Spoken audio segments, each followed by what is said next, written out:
आज की ये वीडियो हमेशा से छोटी है, लेकिन इतने ही वक्त में ये आपको लाइफ का बहुत बड़ा लेसन सिखा जाएगी। इसकी कहानी से मैं थोड़ा बहुत रिलेट करता हूँ, क्योंकि ये मुझे मेरे पास्ट की याद दिलाती है। ये कहानी ऐसे 3 दोस्तों की है जो मरना चाहते हैं, लेकिन आफ्टर लाइफ को लेके उनके कुछ डाउट हैं। अपने सवालों का जवाब पाने वह तीनों समर घोस्ट को ढूंढते हैं। कहानी की शुरुआत तोमोया, ओई और रयू नाम के 3 टीनेजर दोस्तों से होती है। ये तीनों आज पहली बार मिले हैं। इससे पहले ये तीनों अक्सर ऑनलाइन ही बातें किया करते थे। तोमोया ने एक एडवेंचर प्लान किया है जिसमें ये तीनों एक भूत को ढूंढने वाले हैं, जिसका नाम समर घोस्ट है। ये नाम इसीलिए है क्योंकि ये घोस्ट सिर्फ गर्मियों में दिखाई देता है। रियू ने भी इस भूत की कहानियां सुनी है। यह भूत अक्सर लोगों को फायर वर्क के दौरान दिखी है। जितने लोगों ने भी समर घोस्ट को देखने का दावा किया है, उन सबका कहना है कि उस वक्त वह पटाखे जला रहे थे। तोमोया की रिसर्च के हिसाब से वह एक लड़की है जिसकी उम्र लगभग 20 साल होगी। उसके बाल काफी बड़े और कपड़े काले हैं। तोमोया के हिसाब से वह कुछ ऐसी दिखती होगी। और अगर अफवाहों पे यकीन किया जाए तो इस लड़की ने सुसाइड किया था। वो तीनों एक सही जगह ढूंढने निकल पड़ते हैं जहां वो समर घोस्ट से मिल सकते हैं। अचानक तोमोया और रयू गौर करते हैं कि ओई बहुत धीरे चल रही है। ओई बताती है कि उसे अब रियलाइज हो रहा है कि उसे भूतों से थोड़ा डर लगता है। रयू कहता है, तुम्हें आना है तो आओ, हम तो जा रहे हैं। जिसके बाद तोमोया और रू आगे बढ़ने लगते हैं। ओई भी उनके पीछे पीछे आ जाती है। वो तोमोया से पूछती है कि उसे समर घोस्ट को क्यों देखना है। आखिर सारा प्लान तोमोया ने ही तो बनाया है। तोमोया जवाब देता है कि वो इसका जवाब खुद नहीं जानता, लेकिन मैं आपको बता दूं कि तोमोया अपने अंदर एक बहुत बड़ा राज छिपाए बैठा है। तोमोया पढ़ाई में बहुत ही अच्छा है। वो हर एक सब्जेक्ट में टॉप करता है। उसकी काबिलियत की आदत उसके टीचर को भी हो चुकी है। वो बोलते हैं कि सभी बच्चे तोमोया जैसे क्यों नहीं हैं। वो तोमोया से कहते हैं, तुम्हें अभी बहुत आगे जाना है तोमोया। लेकिन यहाँ अगर गौर किया जाए तो तोमोया के चेहरे पर खुशी बिल्कुल नहीं है। तोमोया घर आते ही अपनी अलमारी से सारे कपड़े बाहर फेंक देता है। उस अलमारी के अंदर हमने पेंटिंग का सामान देखा। इन्हीं ख्यालों में तोमोया खो चुका था। रियू उसे होश में लाता है और बताता है कि हम मंजिल पहुंच चुके हैं। हम देखते हैं कि ये लोग एयरपोर्ट आए हैं। असल में कुछ सालों पहले ही इस एयरपोर्ट को पूरी तरह बंद कर दिया गया था, आर्थिक नुकसान होने की वजह से। वो तीनों एयरपोर्ट के बीच में अपने लाए पटाखे जलाते हैं। कुछ देर हो चुकी थी। उनको ये करते हुए अंधेरा हो चुका था। वो लगभग सारी फुलझड़ियां जला चुके थे, लेकिन समर घोस्ट नहीं दिखाई दी। आखिरी फुलझड़ी बची थी। रियू उस फुलझड़ी को ओई को जलाने को देता है। अचानक रियू कहने लगता है कि उसे शुरू से यकीन था कि समर घोस्ट जैसा कुछ नहीं होता। उसे इसका दुख भी है, लेकिन उसे खुशी है कि वो तोमोया और ओई से मिला और उनके साथ इस एडवेंचर पर आया। अब शायद ही वो अपनी लाइफ में इतना मजा फिर कभी कर पाएगा। तोमोया को उसकी बात कुछ समझ नहीं आती। तभी अचानक एक तेज हवा का झोंका आता है। तोमोया बोलता है, वो सच में है। उनके सामने एक लड़की खड़ी थी। तोमोया उससे पूछता है कि क्या वही समर घोस्ट है। वो लड़की हाँ बोलती है और वो उनसे पूछती है कि उन्हें उससे क्या चाहिए जो पहले ही मर चुका है। अचानक हमें ओई की लाइफ दिखाई जाती है। ओई एक लोनली गर्ल है जिसका कोई दोस्त नहीं और ना ही कोई उसे अपना दोस्त बनाना चाहता है। वो अक्सर स्कूल में बुली की जाती है, पर एक दिन कुछ स्टूडेंट्स ने हद पार कर दी थी। इन सबसे परेशान होकर ओई सुसाइड करने वाली थी, लेकिन वही स्टूडेंट्स जो ओई को बुली करते थे वो ओई के कूदने से पहले उसे पकड़ लेते हैं। खास बात ये थी कि ये लोग समझ भी नहीं पाए कि ओई क्यों सुसाइड करने वाली थी। ये बात ओई को और भी ट्रोमाटाइज कर देती है। कहानी प्रेजेंट में आती है। ओई समर घोस्ट से पूछती है कि क्या सारे भूत एक साथ रहते हैं। ये समर घोस्ट भी ठीक से नहीं जानती। वो अंदाजे से बताती है कि शायद सारे भूत अकेले ही रहते हैं। ये सुनकर ओई खुश होती है। उसे यही पसंद है। लोगों का आसपास होना उसे खुशी नहीं देता। अचानक तोमोया और रयू नोटिस करते हैं कि जो आखिरी फुलझड़ी जल रही थी वो अब तक खत्म नहीं हुई है। मानो जैसे इस फुलझड़ी के लिए समय यहीं रुक गया है, जो कि वाकई डरावना है। उसी दौरान समर घोस्ट ओई से पूछती है कि उसके साथ स्कूल में कुछ बुरा हुआ है, इसीलिए वो मरना चाहती है। समर घोस्ट बताती है कि उसे सिर्फ वही लोग देख सकते हैं जो मरना चाहते हैं या तो मौत के करीब होते हैं। ये सुन ओई हैरान हो जाती है, क्योंकि समर घोस्ट को तो तोमोया और रियो भी देख पा रहे हैं। क्या उनके मन में भी सुसाइड थॉट आते हैं। अचानक समर घोस्ट हवा में उड़ने लगती है और तोमोया और रियो से उनके सवाल पूछती है। तोमोया पूछता है, समर घोस्ट मैं तुमसे, वहीं वो उसे टोक देती है और कहती है, अयाने मेरा भी नाम है। तोमोया अयाने से पूछता है, क्या मरने के बाद सब भूत बनते हैं। अयाने को इसका जवाब नहीं पता। वो पूछती है कि तुम क्यों जानना चाहते हो। तोमोया बोलता है कि वो ये जानने के लिए उत्सुक है कि भूतों के लिए ये दुनिया कैसे दिखती है। अयाने के लिए ये बताना मुश्किल है।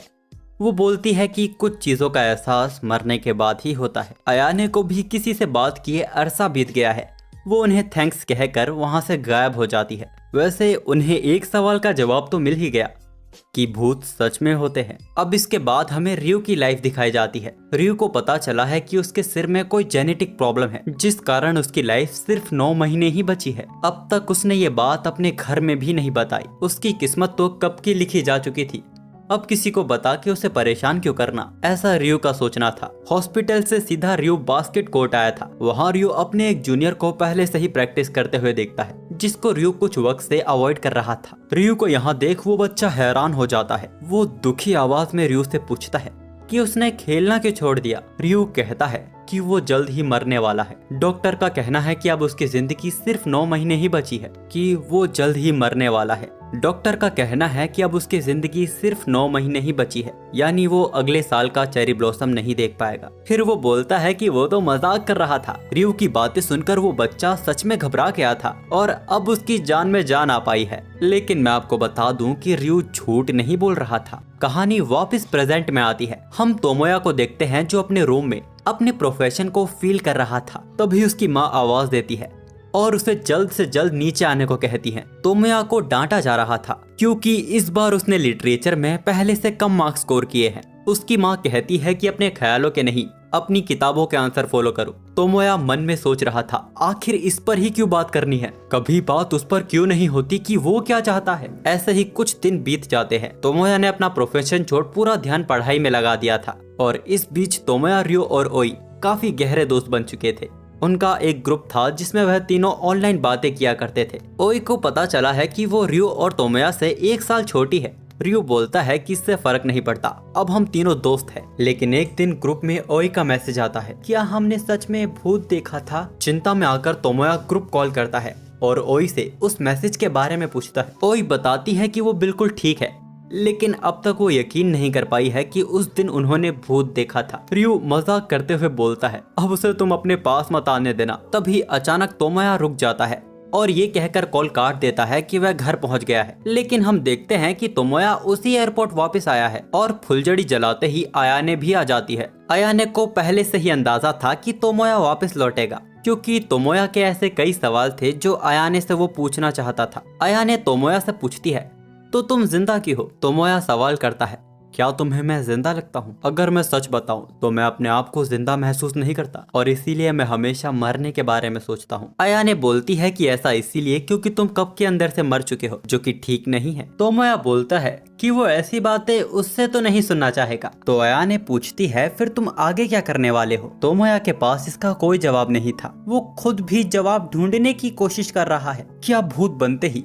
उसकी सफरिंग, उसका पेन, उसकी सभी प्रॉब्लम्स गायब हो जाएंगी। अगर उसे ये सब पता चल जाए तो शायद वो फैसला ले पाएगा। अयाने उसकी बातों को समझ रही थी। वो बोलती है कि ये सब पता करने का सिर्फ एक ही रास्ता है, तुम्हें अपने शैल को तोड़कर उड़ना होगा। अयाने उसकी आत्मा को खींचकर उसके शरीर से अलग कर देती है और तोमोया को उसका हाथ कस के पकड़ने को कहती है। वो दोनों आसमान की ऊंचाइयों को छू रहे थे। ऊपर से ये दुनिया वाकई खूबसूरत दिखती है। अचानक अयाने उसका हाथ छोड़ देती है, जिस कारण वह ऊंचाई से काफी तेजी से नीचे गिरने लगा था। जैसे ही तोमोया जमीन पर गिरने वाला था, अचानक वो पानी में डूब जाता है। वो दिखता है कि वो जमीन के अंदर आ गया है। अयाने आके उससे माफी मांगती है और बोलती है कि वो बस तोमोया का रिएक्शन देखना चाहती थी। तोमोया को ये मजाक पसंद नहीं आया। अयाने बोलती है कि वो माफी के लिए तोमोया को उड़ना सिखाएगी। एक बार फिर अयाने उसका हाथ छोड़ देती है। वो तोमोया को उसके अंदर झांक कर उसकी असल इच्छा को ढूंढने को कहती है, जो वो सच में पूरे दिल से चाहता है। तो तोमोया की आत्मा भी उसी ओर जाएगी। तोमोया इसके बारे में सोचने लगता है कि उसकी आत्मा कहाँ जाना चाहती है और जवाब मिला, पेंटिंग म्यूजियम। तोमोया बताता है कि उसने पेंटिंग करना छोड़ दिया है, जो उसकी लाइफ का सबसे जरूरी हिस्सा था। और दोस्तों, यही कारण है तोमोया के डिप्रेशन में जाने की और इसी वजह से वो सुसाइड करना चाहता था। अयाने बोलती है कि ये तुम्हारा मौका है, तुम अभी भूत हो और कोई तुम्हें डांट नहीं सकता। जिसके बाद तोमोया वहाँ लगी महान कलाकारों की क्रिएशंस को देखने लगता है और अयाने उसे तंग कर रही थी। वो दोनों पेंटिंग्स को रिक्रिएट भी करते हैं और इसके बाद वो दोनों शहर से दूर एक ऊंचे टावर पर शहर की खूबसूरती देखने लगते हैं। जो लाइट की वजह से चमचमा रहा था। पर तभी तोमोया बोलता है कि ये खूबसूरत है लेकिन दूसरे शहरों जितना नहीं। अयाने बोलती है कि अगर तुम ऐसी बातें करोगे तो कोई लड़की नहीं पटा पाओगी। तोमोया उससे माफी मांगता है। वैसे तोमोया को एक सवाल काफी देर से परेशान कर रहा था, जो कि वो अयाने से पूछ ही लेता है कि उसने सुसाइड क्यों किया था। अयाने बोलती है कि तुमने गलत समझ लिया, मैंने सुसाइड नहीं किया था, मेरा मर्डर किया गया था। अयाने तोमोया को अपने घर लेकर आती है। अयाने के जाने के बाद अब यहाँ सिर्फ उसकी माँ अकेले रहती है। 3 साल पहले अयाने और उसकी माँ में लड़ाई हो गई थी, जिसका कारण भी आम था, जैसी अक्सर हर घर में होती रहती है। अयाने गुस्से में उसी रात जब बाहर तूफान आया हुआ था, वह घर से बाहर चली जाती है और रोड क्रॉस करते दौरान एक कार ने उसको हिट कर दिया। वो कार वाला ही ओवर स्पीड में गाड़ी चला रहा था, उसने सिग्नल भी तोड़ दिया था, लेकिन इसके बावजूद अयाने मरी नहीं थी, वो सिर्फ बेहोश हुई थी। जब उस ड्राइवर को जल्द से जल्द अयाने को हॉस्पिटल लेके जाना चाहिए था। जब अयाने को होश आया, उसने महसूस किया कि वो एक छोटी सी जगह में ट्रैप है, जैसे कोई सूटकेस। उस एक्सीडेंट को छिपाने के लिए वो ड्राइवर अयाने को एक्सीडेंट पॉइंट से काफी दूर ले आया। जहां भी अयाने थी वो वहां सांस नहीं ले पा रही थी। उसे बस इतना याद है कि आसपास से चलती ट्रेन की आवाज आ रही थी। अयाने कहती है कि आज भी उसकी माँ उसके आने का इंतजार कर रही है। तोमोया पूछता है कि उसकी बॉडी कहाँ है। अयाने ने अपनी बॉडी ढूंढने की बहुत कोशिश की थी, लेकिन अब वो हार मान चुकी है। अयाने कहती है कि ऐसी बहुत सी चीजें थी जो वो लाइफ में करना चाहती थी,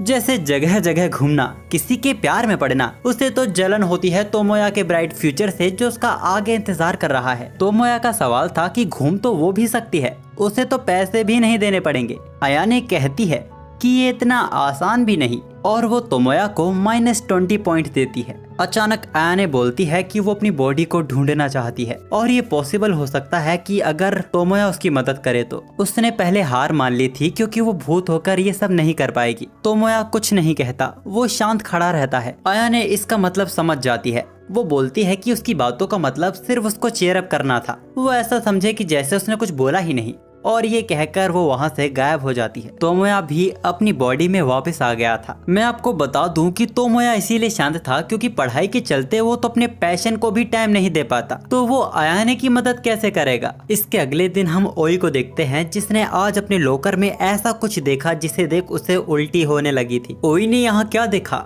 ये मैं आपको वीडियो के लास्ट में बताऊंगा, क्योंकि एनीमे में ये मेंशन नहीं किया गया है। रियो और तोमोया भी ऐसे ही अपनी लाइफ काट रहे थे, लेकिन एक दिन तोमोया की मॉम तोमोया को आर्ट म्यूजियम से निकलते हुए देख लेती है। वो बहुत ही गुस्से में थी क्योंकि तोमोया के सेमेस्टर शुरू होने वाले हैं और इस वक्त उसे कोचिंग में होना चाहिए। वो तोमोया से पूछती है कि वो यहाँ क्या कर रहा था। तोमोया बोलता है कि वो यहाँ अपने दोस्त से मिलने आया था। वो पूछती है कि क्या ये तुम्हारे फ्यूचर से भी ज्यादा इम्पोर्टेंट है। उन्होंने फैसला किया था कि अब से वही तोमोया को स्कूल छोड़ेंगी और लेकर आएंगी। इस बार तोमोया अपने आप को रोक नहीं पाता और गुस्से में कार से उतर जाता है। उसने कई सारे पटाखे खरीदे और वापस एयरपोर्ट की ओर जाने लगा। उसे जाते हुए रियो ने भी देख लिया था। हम देखते हैं कि तोमोया अयाने की बॉडी ढूंढने में उसकी मदद कर रहा है, पर आज तो ये दोनों नाकाम रहे। तोमोया बताता है कि उसके पास ज्यादा वक्त भी नहीं है। इस साल उसके एंट्रेंस एग्जाम है और कॉलेज शुरू होने के बाद वो शायद ही यहाँ आने का टाइम निकाल पाएगा। अयाने बोलती है तो फिर तो हमें ढूंढना रोक देना चाहिए, गर्मियाँ भी खत्म होने वाली है, तो अच्छा होगा कि हम कोशिश भी ना करें। तोमोया उसे समझाने की कोशिश करता है कि हमें पूरी तरह छोड़ने की जरूरत नहीं है। असल में अयाने तोमोया को डिस्ट्रैक्ट नहीं करना चाहती। अयाने से ज्यादा जरूरी चीजें हैं जिस पर तोमोया को फोकस करना चाहिए। वो तोमोया को -2 मिलियन पॉइंट्स देती है और कहती है कि अगर वो ऐसे ही जिद्दी रहा तो कोई लड़की पटा नहीं पाएगा। असल बात तो ये थी कि अयाने के पास ज्यादा वक्त नहीं है, समर्स के साथ वो भी चली जाएगी। इस बात को तोमोया भी समझ चुका था। वो कल अयाने को उसका इंतजार करने को कहता है। तोमोया ये सारी बात रियो और ओई को बताता है और उनकी हेल्प मांगता है। अचानक रियो पूछता है क्या तुम प्यार में पड़ गए हो? क्या तुम प्यार में पड़ गए हो? उसे अंदाजा हो गया था कि ऐसा ही कुछ होने वाला है। उसने कई बार तोमोया को पटाखे ले जाते हुए भी देखा है। रियो उसकी मदद करने से मना कर देता है और वहाँ से जाने लगता है। तोमोया उससे कहता है उसने सुसाइड नहीं किया था। ये सुनकर रियो भी एक बार के लिए रुक गया था। तोमोया बोलता है कि ये बहुत जरूरी है, अगर मैंने ये नहीं किया तो शायद मैं जन्म भर तक किसको लेके पछताता रहूंगा। रियो उसे गुड लक कहकर वहाँ से जाने लगता है। तोमोया ने इसकी उम्मीद बिल्कुल नहीं की थी। वो रियो को रोकने की कोशिश करता है, लेकिन रियो चिल्ला पड़ता है और बोलता है कि तुम्हारे पास तुम्हारा सुनहरा भविष्य है, लेकिन ये गहना मेरे पास नहीं है। असल में अब तक तोमोया को पता ही नहीं चला था कि रयू किस चीज से गुजर रहा है। ओई रयू के पीछे जाती है और तोमोया अकेले पटाखे लेकर अयाने के पास जाता है। उसको देखकर ही अयाने को एहसास हो गया था कि कुछ तो हुआ है, लेकिन तोमोया कुछ नहीं बताता और वो और अयाने मिलकर ट्रेन ट्रैक्स के पास अयाने की बॉडी ढूंढने लगते हैं। और दूसरी तरफ ओई रयू को रोकने की कोशिश कर रही थी, लेकिन वो और उससे दूर भागने लगता है। जब रयू अपनी बीमारी के कारण जल्दी थक जाता है, तब जाकर ओई उसे ब्रिज पर पकड़ पाती है। वो गुस्से से चिल्लाकर बार बार ओई को उससे दूर रहने को कह रहा था। दूसरी तरफ बार बार अपने शरीर से ज्यादा दूर जाने की वजह से तोमोया बार बार अपने शरीर में वापस लौट रहा था। इसके बावजूद वो हार नहीं मानता और कोशिश करता रहता है। दूसरी तरफ रयू बहुत ही दुखी था। उसे लगता है कि उसे अकेले रहना चाहिए था। उसकी सबसे बड़ी गलती थी रयू और तोमोया से मिलना। अगर वो अकेले रहता तो उसे कम दुख होता। यहाँ रयू अपनी आने वाली डेथ की बात कर रहा था। रयू वहाँ बैठा रोने लगता है और जवाब चाहता है कि ये दुनिया इतना भेदभाव क्यों करती है। ओई उसके पास आकर बैठती है और बताती है कि उसे स्कूल में बुली किया जाता था। वो जगह उसके लिए नर्क जैसी थी। वो उम्मीद खो बैठी थी। उसे नहीं पता था कि वो अब तक जिंदा क्यों है। वो तो अंदर से कब की मर चुकी थी। उसके लिए भूत को ढूंढने का मतलब उसके लिए एक नया रास्ता ढूंढना था। वो बोलती है कि तुम्हारा दर्द वाकई मुझसे अलग है, लेकिन तोमोया भी तो अपनी लड़ाई लड़ रहा है। हम तीनों का मिलना लिखा हुआ था। दूसरी तरफ हम देखते हैं कि तोमोया के सारे पटाखे खत्म हो चुके हैं और अब ना तो वो अयाने को देख पाएगा और ना अपने शरीर से वापस निकल पाएगा। यही सोचकर तोमोया परेशान होने लगता है। तभी उसे रयू की आवाज आती है। वो रयू और ओई को अपनी ओर आता देखता है। वो बोलता है कि ऐसी तैयारी की उम्मीद उसने तोमोया से नहीं की थी। वो बहुत सारे पटाखे लेकर आया था। तोमोया रयू से माफी मांगता है। वो बस अपने बारे में ही सोच रहा था। उसकी कंडीशन के बारे में उसने सोचा ही नहीं। वो बोलता है कि उसे तोमोया जैसे लोग बिल्कुल पसंद नहीं। तोमोया को लगता है कि वो सब समझ चुका है और अब उसे बुरा लग रहा है। खैर, रियो उसकी हेल्प करेगा, जिसके लिए उसे ओई को थैंक्स कहना चाहिए। इसके बाद वो चारों अलग अलग होकर अयाने की बॉडी ढूंढने लगते हैं। अयाने तोमोया को थैंक्स कहती है। उसे नहीं लगा था कि तोमोया उसके लिए इतना कुछ कर जाएगा। वो बोलती है कि दोस्तों का पास होना इससे अच्छा कुछ नहीं, इसीलिए कभी अपने दोस्तों को मत खोना तोमोया। तोमोया को कुछ लग ही रहा था कि तभी ओई वहाँ आती है। उसका कहना था कि उन्होंने वो सूटकेस ढूंढ लिया है। ओई अयाने को उस जगह लेकर आती है और वो सूटकेस दिखाती है। जब अयाने उस सूटकेस को देखने गई थी, इसके पीछे ओई सवाल करती है कि इसके आगे क्या होगा। अयाने को उसकी बॉडी मिलने के बाद क्या वो गायब हो जाएगी। अयाने ये फील कर पाती है कि इस सूटकेस में उसकी ही बॉडी है। ये बात सुनकर ओई और रियो अपनी बॉडी में वापस जाते हैं ताकि वो अयाने की बॉडी को बाहर निकाल सके। अयाने भी बहुत खुश थी। अब शायद उसकी माँ भी आराम कर पाएगी। तोमोया उससे पूछता है क्या वो गायब हो जाएगी। अयाने को भी यही लगता है, पर यहाँ उसने बहुत मजा किया।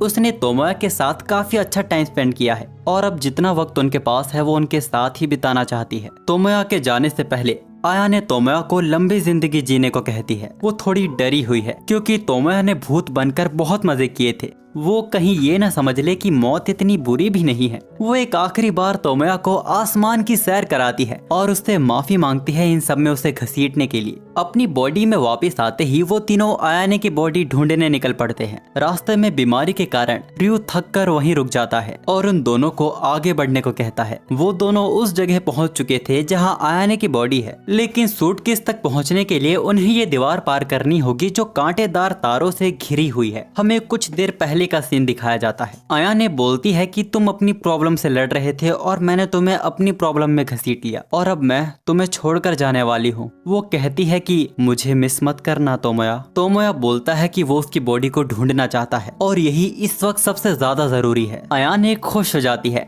और तोमोया को भेज देती है। वो बोलती है कि उसे उम्मीद है कि उसने तोमोया के सभी सवालों का जवाब दे दिया होगा। तोमोया तारों के बीच से ही उस दीवार को पार करने लगता है। इस बीच वो गिरने भी वाला था और उसे चोट भी आती, लेकिन ओई ने उसे बचा लिया था। तोमोया अंदर घुसकर उस जगह पर अपने हाथों से खोदने लगता है। थोड़ी मिट्टी हटाते ही तोमोया को वो सूटकेस दिख गया था। तोमोया उस सूट को बाहर निकालने ही वाला था, लेकिन अचानक वो कहीं और ही पहुंच जाता है। असल दुनिया में उसकी बॉडी फ्रीज हो गई थी। इस दुनिया में अयाने भी थी। वो बताती है कि तोमोया काफी वक्त तक अपने शरीर से अलग रहा था, इसीलिए वो यहाँ पर है। ये जगह डेथ है जहाँ कुछ भी नहीं है, लेकिन ये वो भी जगह है जहाँ उनका अस्तित्व है। कहने का मतलब है कि भूतों का अस्तित्व है। वो तोमोया को एक फुलझड़ी देती है जिसके खत्म होते ही सब कुछ खत्म हो जाएगा। तोमोया वास्तविक दुनिया से अलग हो जाएगा। अयाने एक तिल्ली जलाती है जिससे तोमोया फुलझड़ी जलाते जलाते रुक जाता है। अयाने को भी लगता है कि उन्हें ऐसा नहीं करना चाहिए। वो तिल्ली को फेंक देती है। अचानक हम देखते हैं कि अयाने एक और तिल्ली जलाकर खड़ी है।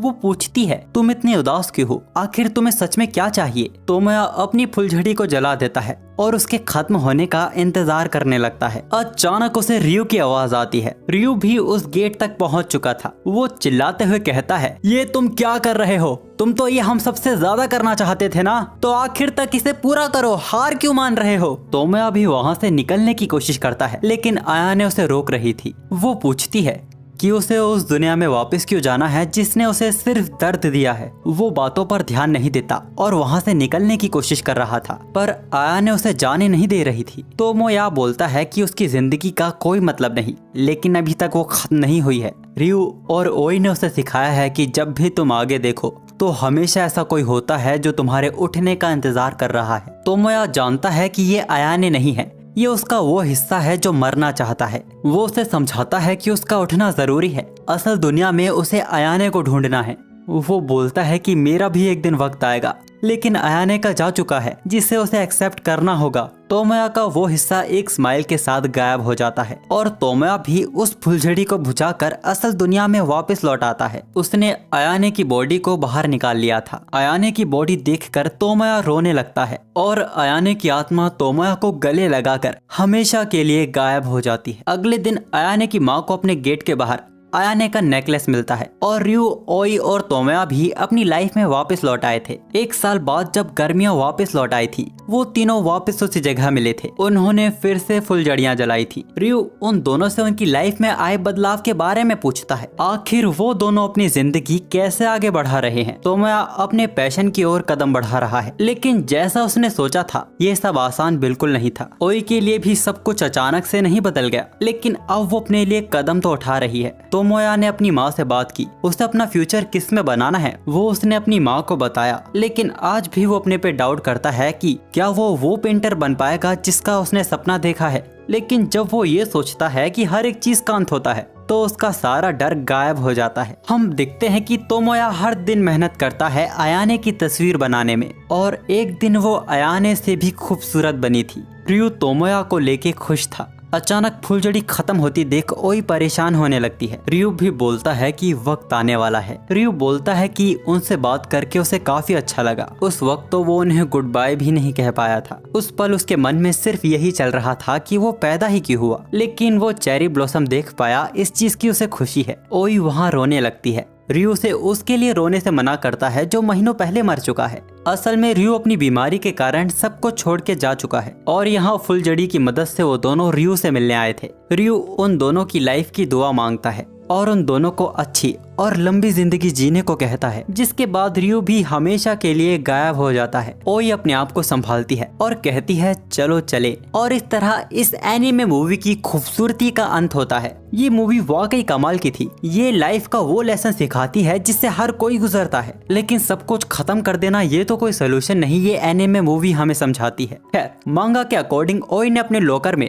देखा कि उसका लॉकर पूरी तरह कूड़े से भरा हुआ था, और मांगा के अकॉर्डिंग ये दोनों रियू की डेथ के बाद इसीलिए मिल पाए थे क्योंकि उन लोगों ने प्रॉमिस किया था, और इसीलिए वो दोनों एयरपोर्ट वापस आए थे, और इसीलिए उनकी मुलाकात के बाद रियू भी हमेशा के लिए गायब हो जाता है, ठीक अयाने की तरह। वैसे अगर आप मांगा पढ़ेंगे तो आपको और भी डिटेल्स के बारे में पता चलेगा, जैसे सूटकेस में अयाने की बॉडी किस तरह मिली थी और उनके बुलाने से पहले अयाने कहाँ थी। वैसे एक डिटेल मैं आपको और बता दूं कि पुलिस को अयाने की बॉडी मिल जाती है, जिसके बाद जल्द ही वो क्रिमिनल भी पकड़ा जाएगा और अयाने की माँ को भी सब कुछ जल्द पता चल जाएगा। वैसे अगर आप इस वीडियो को देखने के बाद इसकी मांगा पढ़ने जा रहे हैं तो मैं आपको बता दूं कि दोनों की कहानी बिल्कुल सेम नहीं है। दोनों स्टोरी में आपको बहुत अंतर देखने को मिलेंगे, पर अगर आप पढ़ लेंगे तो कहानी को और अच्छे से समझ पाएंगे, और नहीं भी पढ़ोगे तो कहानी को मैंने अच्छे से समझा दिया है। और हाँ, एनीमे का नाम है समर घोस्ट। वीडियो को लाइक कर देना, चैनल को सब्सक्राइब कर देना। मिलते हैं अपनी अगली वीडियो में।